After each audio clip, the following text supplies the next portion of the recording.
Hey guys, we have here our JBL Clip5 portable Bluetooth speaker, and in this video I want to explain to you how to remove the grill from one of these speakers. So first of all, you may be wondering, will this speaker still be waterproof when we remove the front grill? And the answer to that question is yes. So now let's get right into it. So first we're going to see here on the right side of the speaker, we see the seam right between the front and the back half of the fabric.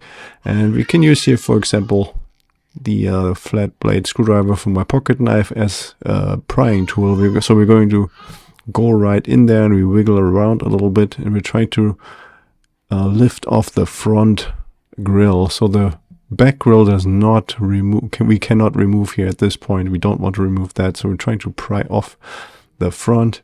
So see how you can slowly, carefully do this. So when you do this very first time, this is going to be a little bit difficult. So the front grill is going to be snug or really tightly on the body of the speaker. So eventually we can work our way around. So also like we're going to get, in this case, towards the top first. And then we go here carefully to the left side. Every time we're going to lift off a little bit more. Make sure to not poke too far into the speaker because we don't want to accidentally damage the driver, which we're going to see here. So this is now the inside of the cover here of the grill. You see here there's 6 attachment points that we have to pry loose. They're not glued in place. There's no glue in there, just really snug in there. And then here on the top we see the 3 buttons here, the plus, minus, and the play pause button. And then of course in the center is the driver.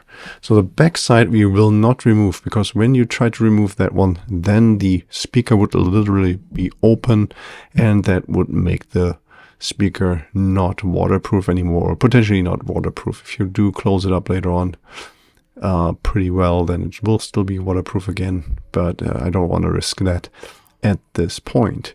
Okay, so then if you're wondering how to put it back on, so it's really easy. Just line it back up correctly, and then when you press it on really firmly, it's going to be